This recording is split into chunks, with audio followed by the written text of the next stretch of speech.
Hello friends, good morning. कैसे हैं आप सब? आप लोग सब मेरी एक्सरसाइज कर रहे होंगे। देखिए फ्रेंड्स, आज हम कुछ हेल्दी टिप्स, कुछ काम की बातें उनके बारे में बात करेंगे, कुछ काम के बारे में। तो फ्रेंड्स देखिए, सबसे पहले हम बॉडी टेम्परेचर को लेते हैं। ठीक है, अभी गर्मी पड़ रही है। देखिए, इंसान के बॉडी का टेम्परेचर 98 डिग्री फ़ारेनहाइट होता है और सेंटीग्रेड में इसको लें तो 35 से 36 सेंटीग्रेड इसके बॉडी का टेम्परेचर होता है।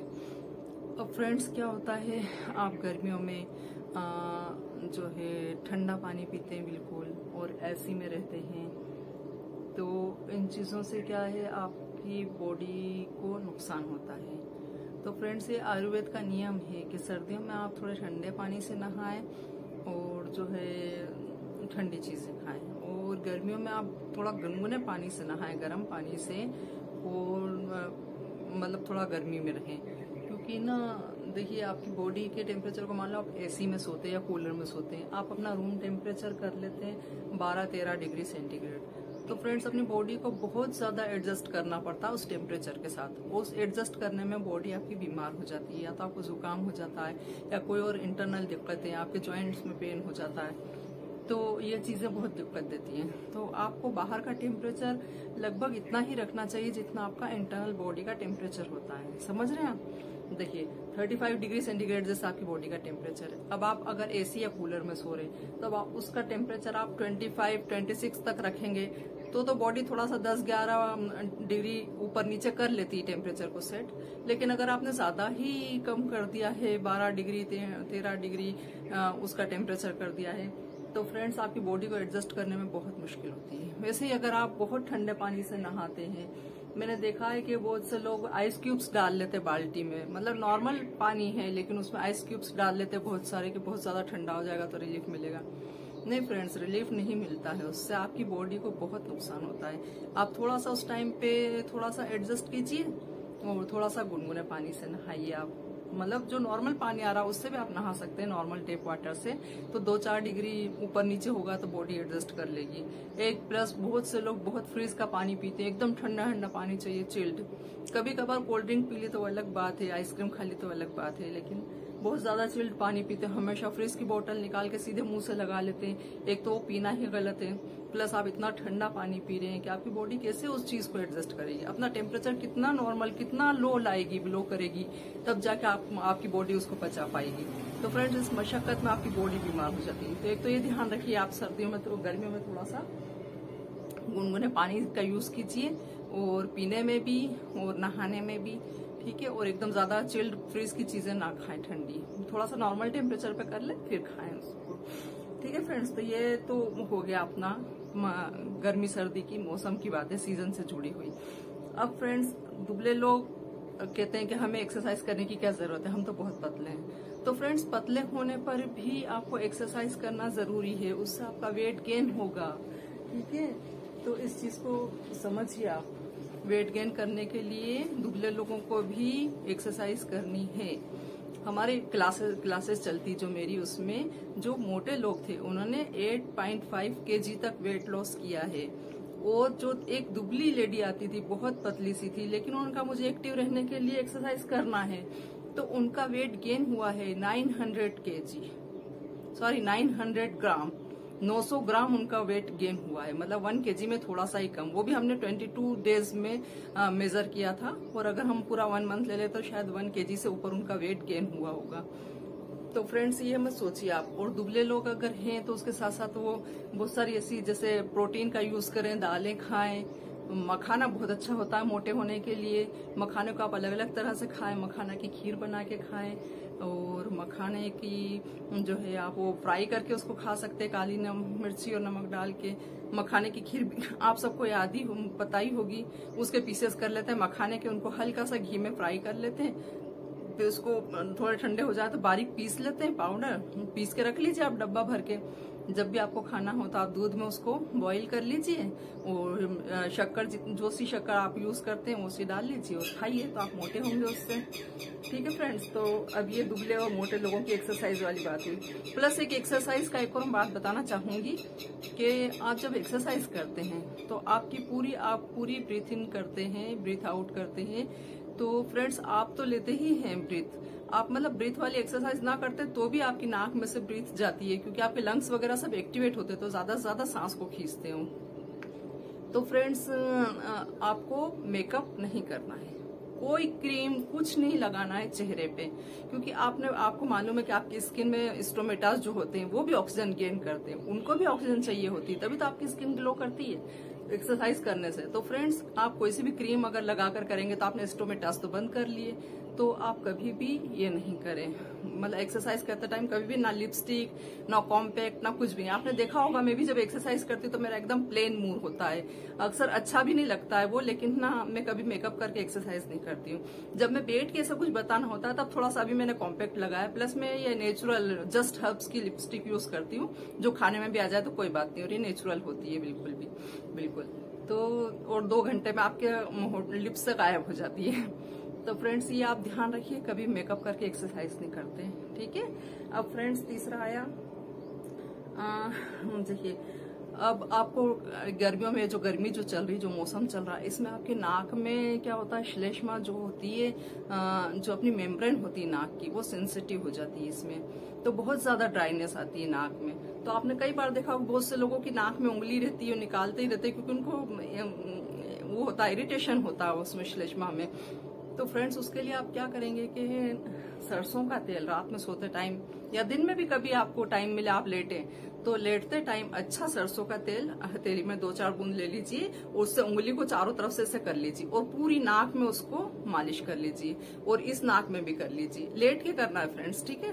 तो लेट के आप ये करिए और एक बार सांस ले लीजिए से, जब दोनों नोस्ट्रिल्स में लगा ले तब सांस ले लीजिए, तो अंदर तक चला जाएगा। फ्रेंड्स ये ध्यान रखिए कि इसमें घी वगैरह नहीं लगाते और कोई सा दूसरा तेल भी यूज नहीं करते, सिर्फ सरसों का तेल और ओरिजिनल सरसों का तेल, ठीक है।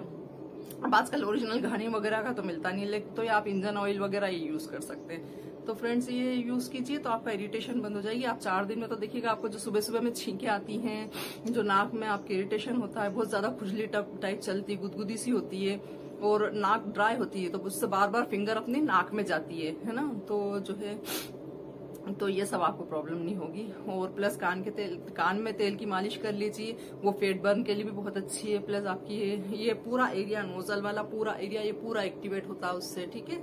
तो नाक में मालिश कर लीजिए और नाक में लगा लीजिए, ठूठी में लगा लीजिए। अब ये सब तीनों चीजें जब आप कर लेते हैं तो आपकी नाक में इरिटेशन बंद हो जाता है, ठीक है फ्रेंड्स।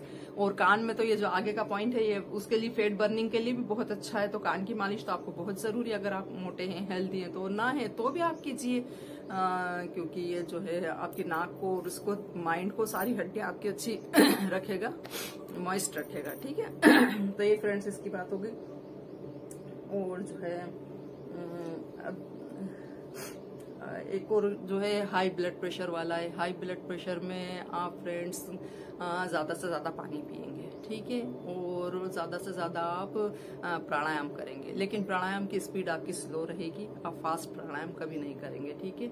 और आगे झुकने वाली एक्सरसाइज करेंगे, ठीक है, जिससे ब्लड आपका पूरा सिर में जाए। अब इसमें एक चीज आती है ब्लड प्रेशर वालों के लिए, जो डॉक्टर्स कभी नहीं बताते हैं, जिससे आपकी ब्लड प्रेशर की टेबलेट भी छूट सकती है। आप अपने पानी को डबल कर दीजिए। ब्लड प्रेशर हाई कैसे होता है, जब आपका ब्लड गाढ़ा हो जाता है तब ब्लड प्रेशर हाई होता है, और जो उसका जो मानक है उससे भी ज्यादा पतला हो जाता है तो ब्लड प्रेशर लो होता है। तो अगर आपको हाई ब्लड प्रेशर है तो आप ज्यादा से ज्यादा पानी पिए। अगर आप 8 गिलास पीते हैं तो आप 16 गिलास पानी पीजिए।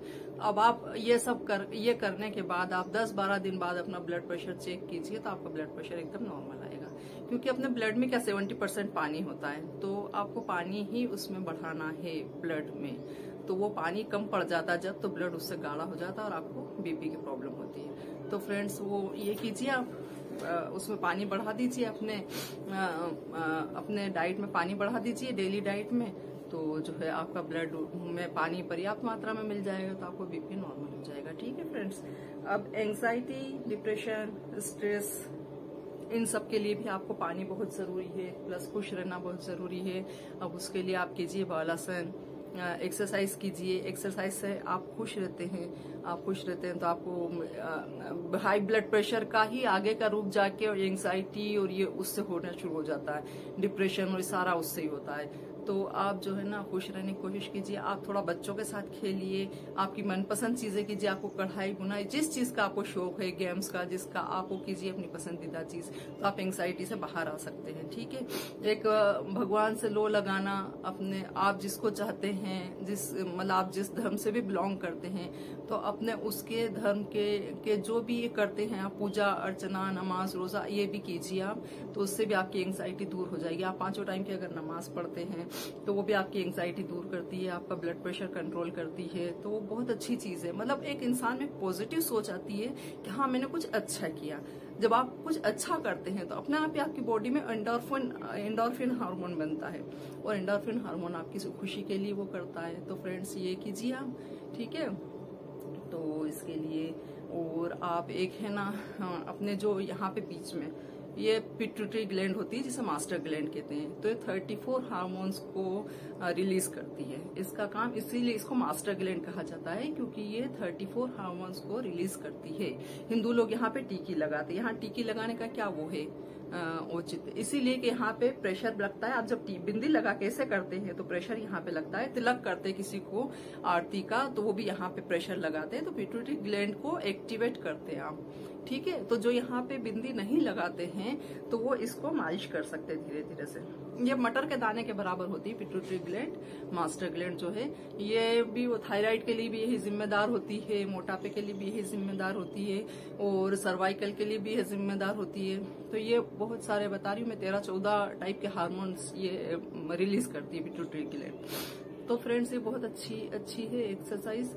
तो इसको आप जरा सी मालिश कर लीजिए यहाँ पे, तो ये एक्टिवेट रहेगी आपकी थोड़ी सी। ये यहाँ से लेकर तो यहाँ तक होती है, मिडिल हेड तक होती है पिट्यूटरी ग्लैंड।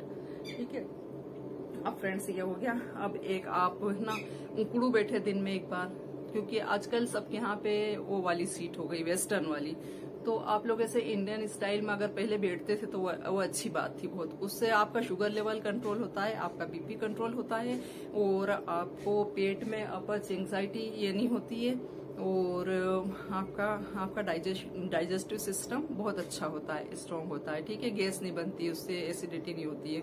तो फ्रेंड्स उकड़ू बैठना बहुत जरूरी है। तो आप उकड़ू बैठा करिए, दिन में 1-2 बार कम से कम आपको उकड़ू बैठना आना चाहिए। मैंने बताई 2-3 एक्सरसाइज है, मैं इसमें लिंक शेयर कर दूंगी उसकी, उकड़ू बैठने की कैसे बैठे, तो आप वो भी देख लीजिएगा। ठीक है, और जो है अब एंग्जाइटी डिप्रेशन वाले बालासन करें, त्रिकोणासन करें, समकोणासन करें, पवन मुक्तासन करें, ये सारी एक्सरसाइज करें। सारी की मैंने सबकी वीडियोस अलग अलग डाल रखी है। हाँ बस समकोणासन बचा हुआ है, समकोणासन की मैं आज बनाऊंगी वीडियो, तो मैं आपको शेयर कर दूंगी आपके इससे। तो फ्रेंड्स ये कीजिए। और अगर आपको बॉडी पेन है, एक और पानी वाला है कि अगर आपको बॉडी पेन है, कहीं पे भी आपके लग गई है, आपका एक्सीडेंट हो गया है, कुछ भी छोटी मोटी मोच आ गई है, तो भी आप अपने पानी को डबल कर दीजिए। जैसे मैंने बीपी में बताया, बीपी में आपको पानी जस्ट डबल करना। आप दिन भर में 4 गिलास पीते तो 8 गिलास कर दीजिए, देखिए आपका बीपी नॉर्मल हो जाएगा। और ऐसे ही पेन का भी है, कहीं भी आपकी बॉडी में पेन हो रहा है तो आप पानी की मात्रा बढ़ा दीजिए। लेकिन कैसा पानी, फ्रिज का नहीं, मटकी का भी नहीं, हल्का सा गुनगुना, है ना। अगर आप ज्यादा मोटे हैं तो ही आपको गर्म पानी लेना है, और अगर आप मोटे नहीं हैं, नॉर्मल हैं, या आप मोटापा नहीं कम करना चाहते, तो आपको सिर्फ नॉर्मल वाटर पीना है। नॉर्मल वाटर, है ना, टेप वाटर जिसे कहते हैं, नॉर्मल वाटर आपको पीना है। ठीक है, तो ना वो गर्म हो ना वो ठंडा हो, बस गुनगुना। अगर आप गर्म भी कर रहे हैं उसके लिए तो पेन को गैस पे रख दीजिए, और बस हल्का सा गर्म हो जाए और उसमें पानी डाल दीजिए और गैस बंद कर दीजिए, बस इतना होता है नॉर्मल वाटर। ठीक है, तो फ्रेंड्स ये पानी पीजिए। अब जो है ये सब हो गया फ्रेंड्स, है ना। ठीक है, और चीनी और नमक आप बिल्कुल छोड़ दीजिए, चाहे आप दुबले हैं चाहे आप मोटे हैं। ये दोनों चीजें आजकल बहुत खतरनाक हैं और बहुत नुकसान करती हैं। इसके बजाय आप स्टीविया लीजिए। स्टीविया एक हर्ब है, तो वो बहुत अच्छा है फ्रेंड्स। और आप एक्सरसाइज करते हैं तो जो है आप नी पेन का, एक और नी पेन का देख लीजिए। आप नी पेन में उकड़ू नहीं बैठेंगे और पालथी मार के नहीं बैठेंगे। देखिए जिनको नी पेन रहता है वो पालथी मार के भी नहीं बैठेंगे। देखिए मैं पालथी मार के बैठी हूँ ना, ये देखिए ये पोजीशन, ये पालथी मार के जो बैठते हैं अपन, ये घुटने, इससे घुटनों में ज्यादा दर्द आ जाता है। तो अगर आपको ज्यादा रहता है, नॉर्मल रहता है तो कोई बात नहीं, लेकिन इतना ज्यादा अगर पेन रहता है तो आप इसे पालथी मार के नहीं बैठेंगे। ठीक है ना। और आप ऐसे वज्रासन में भी नहीं बैठेंगे, ये जो है वज्रासन की पोजीशन है। आप ऐसे वज्रासन में भी नहीं बैठेंगे, ज्यादा नी पेन वाले। जिनको थोड़ा बहुत है नॉर्मल, तो वो तो एक्सरसाइज करेंगे ऐसे बैठ के, तो उनको फायदा होगा। लेकिन जिनको ज्यादा रहता है या जिनकी सर्जरी कुछ करी हुई है ना, वो लोग ऐसे नहीं बैठेंगे। और उसके बजाय उनको कैसे बैठना है, उनको थोड़ा सा उनको ऐसे बैठना है, ठीक है। नी पेन वालों को ऐसे बैठना है, ठीक है। और फिर एक्सरसाइज तो आप करेंगे ही सही नी पेन की, तो एक्सरसाइज करेंगे। तो एक्सरसाइज की भी वीडियोस बहुत सारी है, मैंने बहुत बना रखी हैं। देखिए, ये देखिए, ये अंदर करिए इनसाइड पाँवों को, फिर बाहर करिए, फिर इनसाइड करिए, फिर बाहर करिए। ये बहुत अच्छी फ्रेंड्स एक्सरसाइज है नी पेन के लिए। देखिए, पाँव को ऐसे ऐसे घुमा लीजिए, अंडर ये क्लॉकवाइज, एंटी क्लॉकवाइज, ठीक है। ये फिंगर्स चला लीजिए ऐसे ऐसे। एक पाँव को अंदर खींचिए, फिर एक पाँव को बाहर खींचिए, ठीक है। फिर ये फट फट फट फट कर लीजिए ऐसे ऐसे। ये ऐसे ये पूरी नी पेन के लिए बहुत अच्छी एक्सरसाइज है फ्रेंड्स ये सब। तो फ्रेंड्स ये सब कीजिए और आप स्वस्थ रहिए, मस्त रहिए, इसी कामना के साथ, इसी दुआ के साथ। बाय बाय, फिर मिलेंगे।